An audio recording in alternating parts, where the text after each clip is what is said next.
and welcome to the Brinker Leadership Series, Extraordinary Leaders in Extraordinary Times by Adi Partners. I am Sanjay Viswanathan. And I am Hiral Desai. Sanjay, we've had some outstanding visionary discussions on our show, haven't we?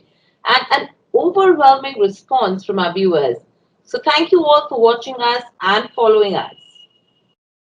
Indeed, in our previous episodes, we've spoken to champions from healthcare, nonprofit, hospitality, and industry. Today, we have another champion from industry. Let me introduce you to Deepak Sahni, founder and CEO of Healthians. Deepak brings over a decade and a half in healthcare and technology, and through Healthians offers India a world-class consumer-centric diagnostic service. Absolutely. Driven by his passion for healthcare technology, Deepak started his own health tech startup, Healthians, 6 years ago and has pioneered in the healthcare space in India. Healthians offers India's fastest growing health tests at home services across 39 cities in India. It also offers cost effective pathology tests, including persisting health advice and consultations. Delighted to have you, Deepak, in the cohort of champions of the Hans Brinker Leadership Series. Welcome to the cohort. Thank you, Sanjay, and thank you, Hiral, for having me here. Absolutely. Pleasure is all ours, Deepak, to have you on the show. Deepak, my first question coming to you is what is it that actually motivated you to start Healthians and galvanize it the way you have done? Sure, there are obviously I've spent a lot of time in healthcare, and I started my journey back from 2003, and before starting Healthians, it's always been about 10 years, and all those 10 years has been largely in the sickness side of the business. And when I say sickness side, most of my time used to spend within the hospitals because I used to consult with them, started a medical tourism business at the same time, given them a lot of tech solutions in the last of my two ventures. And while I spent a lot of time within the hospital, I started realizing that this business is more of trust, right? And it needs a lot of trust for somebody to get into an institution, believe on him, and then get treated out there. And usually the feedback I used to receive from a lot of patients, and I used to obviously be in that particular areas and realizing that people are not happy and they're always being actually praying the God that they should not land into an hospital. And the reason has been that increasing mistrust, and it could be of many reasons. And I started realizing that our country is more of younger people, and what does it makes for people to land into an hospital and then believe that, oh, it's a shocker and I have to spend so much money in getting the treatment done. And you know, in India, 70% cost is being actually beared from your own pocket. So you even have the more burn financially as well as you're actually getting sick. So I started realizing that we are actually chasing a lot of sickness, but we are a country we should actually work towards preventive wellness. Reason being that if you catch something which is very, very young, which is at an early age, you can probably save yourself for landing into such kind of a situation that you are. And I can tell you by the numbers that 70% of the healthcare spend that happens in our industry happens through a lifestyle disease patient. So if I minus those lifestyle disease patient, this is only a 30% of the industry, which means if I correct my lifestyle and if I really adopt the right kind of a lifestyle, I can actually save a lot of cost for the country. And that gave me a hook stating that if you want to really make a trustable business and you want to create a large healthcare business which people trust, then you have to be on a patient-centric side and create something which is patient-centric and help them quite early in their age to tell them that you are on a wrong path and you need to start correcting now. And once you start correcting now, you are leading a very healthy lifestyle and you would know where you are going and you will not land into a hospital in a shock, right? And you can prepare better financially, you can prepare better mentally, and you can actually alter your lifestyle and have a happy, healthy lifestyle. So that's what motivated me to look at that, how good it would be if you go to somebody and tell, hey, I am here and I want to add 10 healthy years to your life, or I'm here who can save you from landing into one hospital, right? And believe on so much people who are actually really worried about landing into a hospital saying, oh, I love this company because they don't tell me to get into a hospital. They tell me what to do not to get into a hospital. And that's where the whole journey started. And the idea of creating healthy Indians or making a community of healthy Indians started as Healthians. I mean, that's an interesting journey as well, Deepak. I mean, healthy Indians coming along to get you to Healthians and adding 10 more years with preventive care is something which I think everyone would be looking forward to. So, going ahead, what would your vision be for Healthians?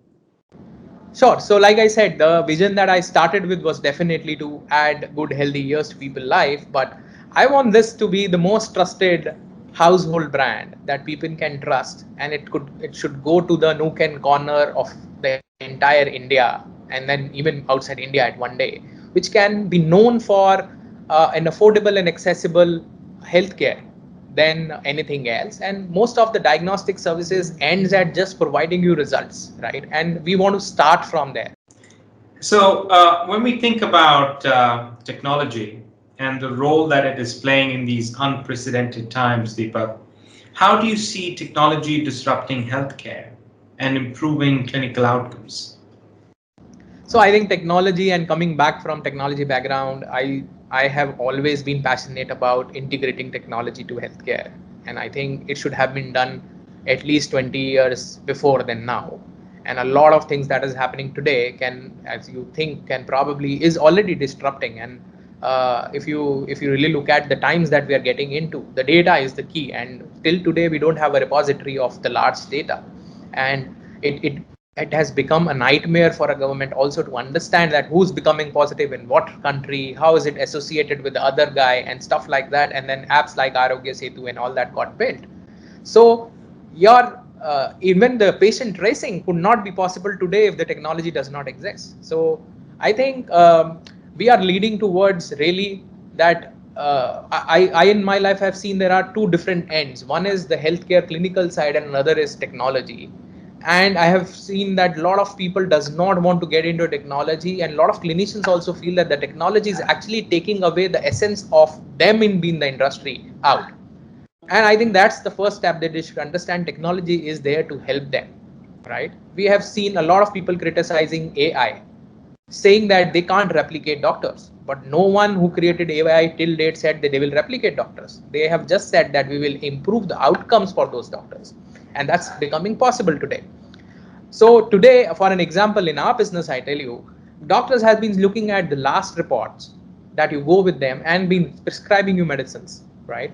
We made it possible that if you are a consumer and you have probably been taking tests from last 5 years from me, each of your report is going to carry the last history and even the history till 5, 10, 15 years together, right? And consolidates into an AI based method wherein a doctor in a one pager thing can actually look at not just one parameters, but the holistic health, and can define it. For an example, I might not ask you what was your weight 5 years back when you adopted or got a disease like hypertension or a diabetes. You won't also know it, right? But if I start telling you that this guy has a weight of 68 when he had a diabetes of 100, fasting, and today he's sitting at a 260 because his weight is also gone to 88, I don't have to prescribe you an insulin. I have to prescribe you an obesity or a weight loss plan, which is a very different treatment of what I'm going to give you today. So what I'm going to give you is only going to control your problem for some time.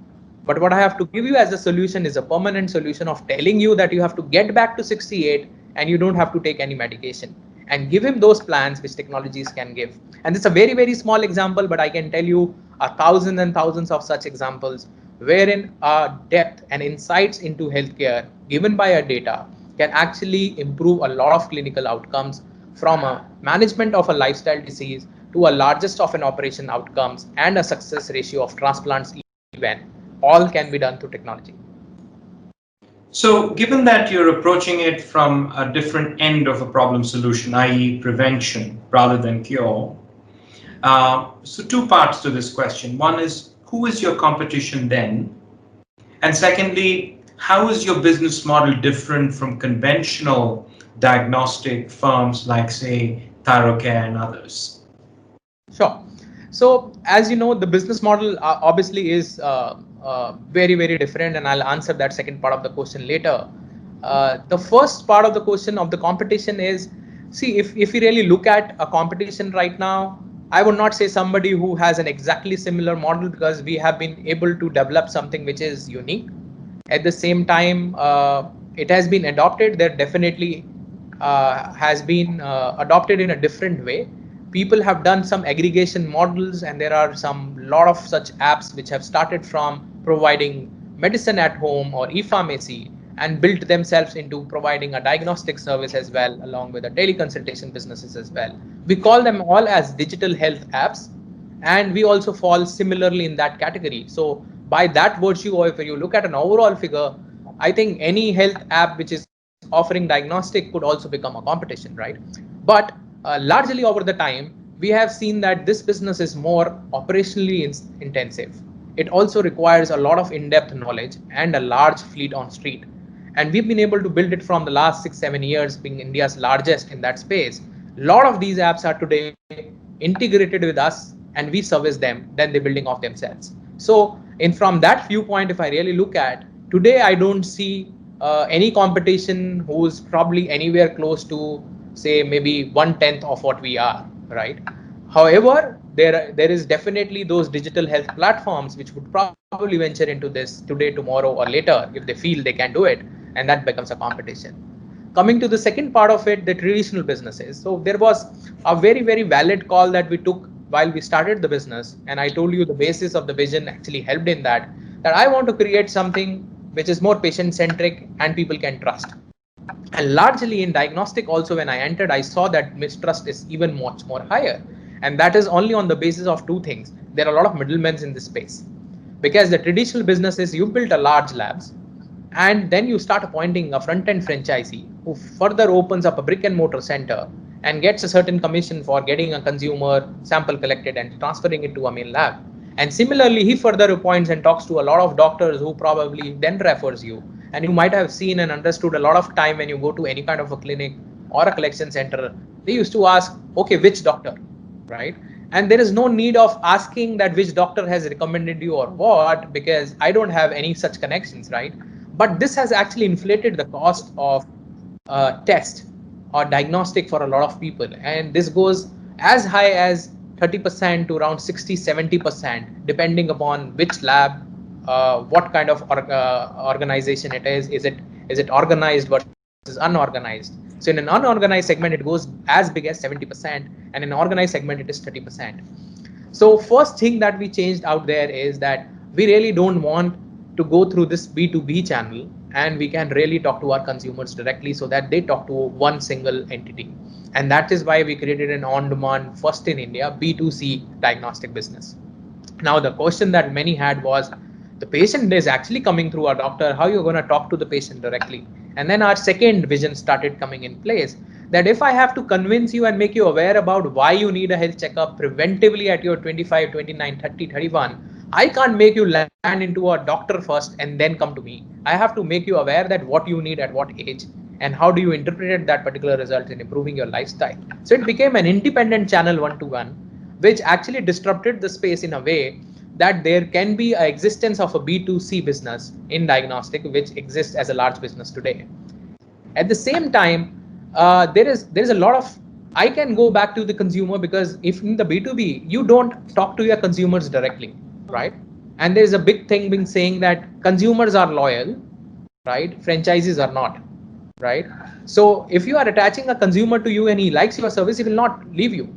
But a franchise, you would get a 4-5% extra. He can leave you and take another franchise any day.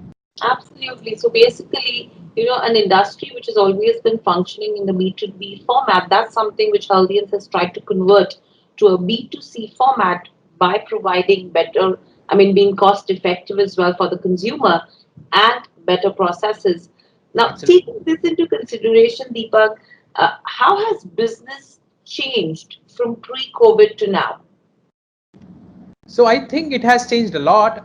For us, I would say it is more of an opportunity, because what happens is, we have been trying to tell people and making them aware, and 70% of my awareness or marketing spend has always been going towards telling people why they should get tested, right?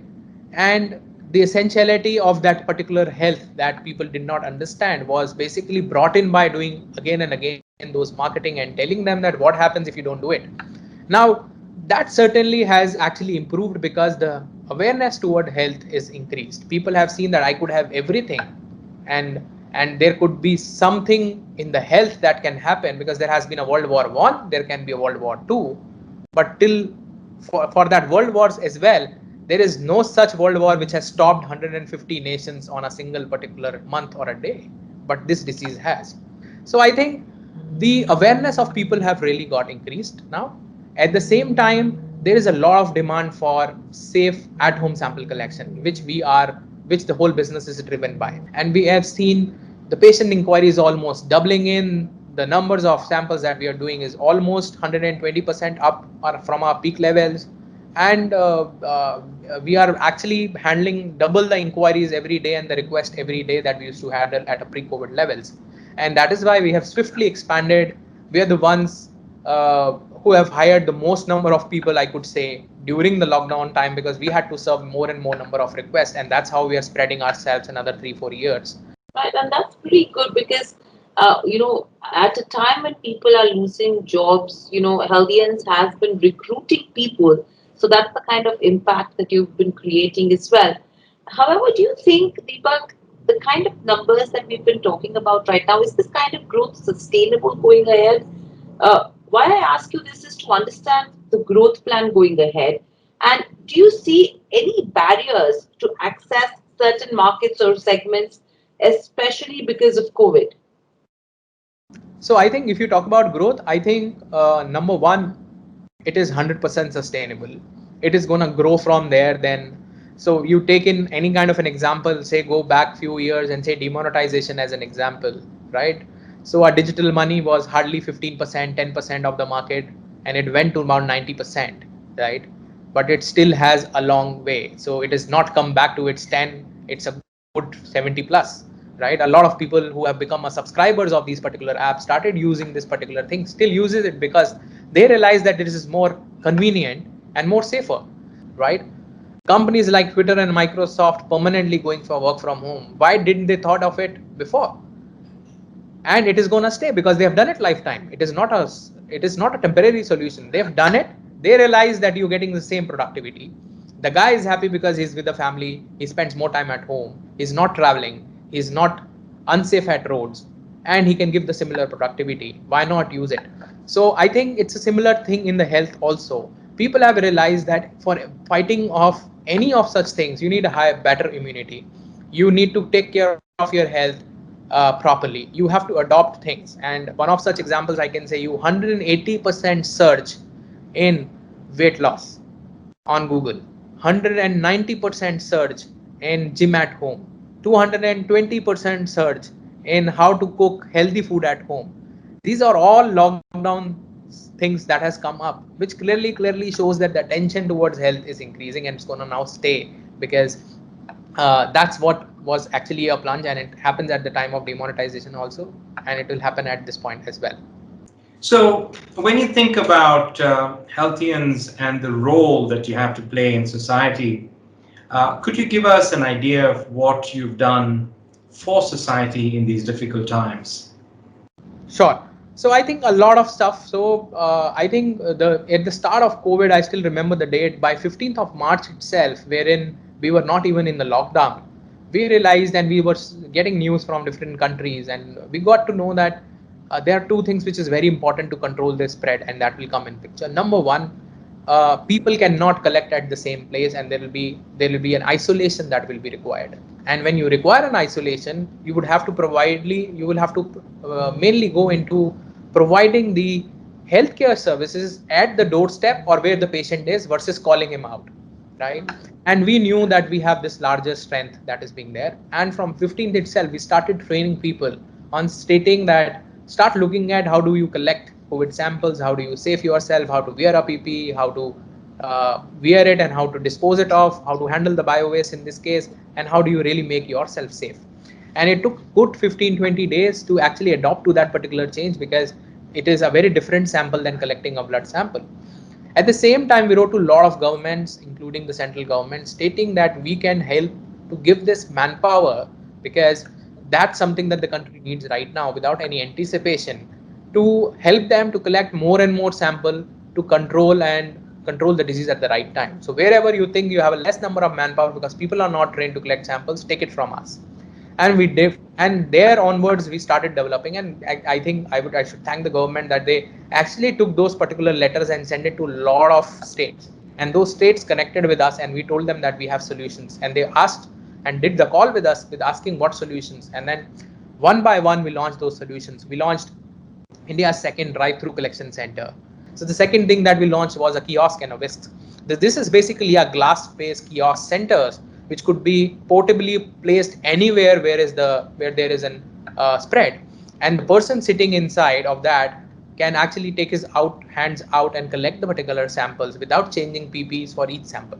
And the person which is outside, that area is sanitized each time that the person comes, and then you can collect as many as samples without a use of a large number of PPEs or a mask, which was already a scarcity.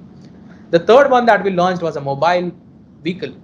So mobile vehicle, we actually changed the whole vehicle into a mobile testing unit where two people can collect more than 1,000 samples in a day. And this vehicle can actually go into any areas which is basically becoming a red spots. Rather than making those people come out and spread the virus, you can actually go in that area. And that vehicle used to go into the red spots, and all those people could be tested at that particular location. So we gave them staff, we gave them technology, we gave them these particular innovations, and we launched it in a lot of parts of India. And good that a lot of organization came in front. So we moved into actually reviving the industry back, which is basically reviving the corporates back and reviving the healthcare units back by launching a solutions called Cop Shield and Med Shield. So Cop Shield basically was a workspace safety audit, and we got our people trained from WHO, one of the London Medical University offering an online courses for workplace safety, and many other such places where they got certified first. And then they used to go to the corporates, audit the place, tell them how to make that space ready, how to put in those posters, what do and don'ts has to be done, and used to provide them a workplace safety certificate so that the employees has the confidence of going back to the office because the workplace is safer now. Similarly, in the MedShield program, we went to doctors' clinic, which were actually shut down from a long time, and we told them that we will come and do it for free. We'll sanitize the clinic, we'll make it ready for people to come in, we'll put all the required repository in terms of the posters, and we'll create a nice video for you and send it to your patients so that they now know that this particular clinic is safe and then they can go. So in total, if I talk about the solutions that we provided, actually helped to collect more than 1,25,000 samples for the government. Almost 400 clinics were sanitized. Almost corporates with 20,000 employees were able to restart their work because we actually been able to give that kind of confidence to them, and that work is still going on whenever the requirement comes in. Incredible. So I want to switch tracks a bit here, Deepak, and really understand from you what can a firm like Healthians, especially a new age and innovative firm like yours, do to turbocharge a country's economy? I think a very, very valid and very right question. So I think if you really ask me, I was giving an interview a few days back to somebody, and I told that I think the entrepreneurship, right, is the thing which can actually bring a lot of economies back, right? And we should definitely encourage this. And why new age entrepreneurship? Because new age businesses does not carry that load, right? And specifically today, those new age businesses does not have those pressure of putting the numbers on the board, putting the kind of a profit numbers quarterly on the board, and they are also very, very okay with failing fast, right? So they can innovate a lot of stuff which a large companies cannot do today because they have a pressure of performing on their stock exchange numbers or in front of their boards, in front of their investors, and they can't even take a risk of even 1% when they don't feel that this has to change. And that is why whatever they are doing is more traditional. I think new age businesses is the key, and you give them an open space, they come with an open mind, and they don't take it, they are emotionally very, very strong to take a failure as a failure, but move on and do another startup or another venture, but learn from what they have done and innovate something. So I am a firm believer and I'm a firm supporter of stating that a lot of people should come forward And if they have lost their jobs during pandemic, they have to start off their own, and that's the plunge that they were not taking in. This is the time to take it. They have to come in front, help their country, revive the economy, because they have that zeal, they have that resilience to actually come back, bounce back, and then really help the economy at this point of time. But that's pretty interesting, Deepak, that we see. And in this new normal, healthcare has seen a sea change right now, and that's something which would probably continue as well. What is the kind of impact that you're looking to create on industry and society? Yeah, so if we talk about in a long term, see, there is definitely a new normal, and we have spoken about that the new normal will be about more aware, getting more aware about your health, right? And people understand that. So there are a lot of adoptions in the new normal. From a clinician side, a clinician today understands that even if I don't have a clinic, I can still support a lot of patients, right? And we used to always talk about a doctor-patient ratio, which is 1:1,000 in India, right?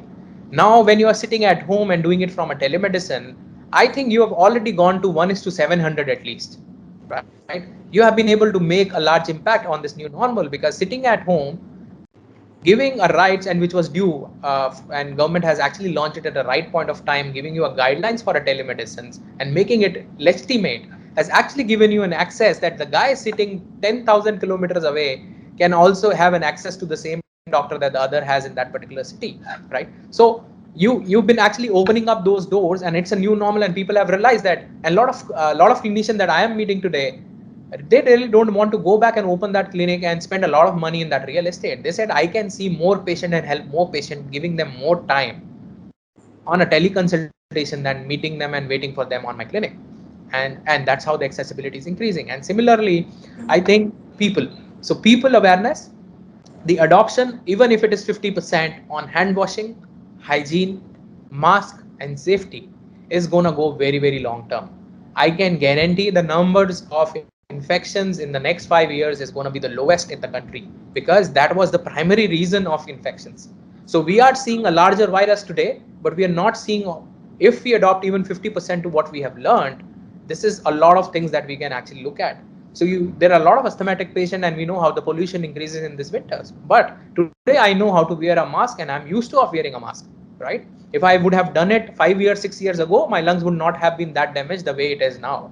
So a lot of healthcare things are going to change, and we're going to see this change into a positive manner. At the same time, the awareness that has come into the people is going to go a long way. You're not going to save yourself, but you're also going to save others. And those kind of things are going to be actually making a large impact, will bring the cost of healthcare down, will also bring and will also make healthcare accessible to a lot of people, and also bring a lot of new entrepreneurship, new innovations, and a lot of investments into this particular segment, and understanding that why you need a physical healthcare infrastructure or a government healthcare infrastructure or a public healthcare infrastructure to be more stronger than what it is. And I think a lot of investments will be done in that segment. Deepak, you're an entrepreneur at heart. So, what advice would you give to students and entrepreneurs who want to start their ventures now? And especially a student who is either early or mature in their life cycle, what skills should they be learning to be successful as an entrepreneur in this new normal? Sure.